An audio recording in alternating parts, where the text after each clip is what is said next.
Ito yung aking recipe ng Wombok Wrap Chicken Siomai na mayroong 148.4 calories and 23 grams of protein per serving. Gumamit ako dito ng 347 grams ng chicken breast, 8.2 grams ng cilantro, and 126.6 grams ng carrots. At naglagay din ako dito ng medium-sized na red onion. Pinagsama-sama ko na nga lahat dito sa food processor and after lang ng ilang seconds, ito na ang kanyang itsura. Naglagay na rin ako dito ng medium-sized egg and ground black pepper. Itatabi ko muna ito and i-prepare ko muna itong wombok or napa cabbage na gagamitin kong pang-wrap. Iba-blanch ko lang ito mga ng 3 minutes and after, ibababad ko naman sa malamig na tubig para matigil yung cooking process. Naglagay ako dito ng cling wrap and tissue tapos dito ko ipapatong itong wombok para matanggal yung excess water. After nyan mga tatanggalin ko ulit siya isa-isa and then tatanggalin ko naman yung pinakatangkay niya. After nyan mga ito na ang magiging itsura ng wombok and pwedeng-pwede na tayo maglagay dito ng chicken siomai mixture. So yung ginawa ko, nag-form lang ako ng parang bilog dito sa aking kamay and then ipinatong ko itong wombok tapos maglalagay naman ako nitong chicken. And then ifo-form naman siya para magmukhang siomai. Medyo struggle lang sa unang part pero kapag nakuha mo na yung technique, mag-enjoy ka na rin itong gawin. Malalaki itong pagkakakat ko ng wombok kaya malalaki na rin itong aking ginawa. Kami lang din naman ang kakain nito mga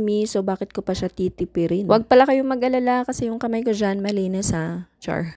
Anyway, after nga ng ilang minutes, nakagawa ako ng 12 pieces ng Wombok Wrap Chicken Siomai. Anyway mga sa pagluluto, i-steam lang natin ito. And after lang ng 15 to 25 minutes, pwede nang kumain.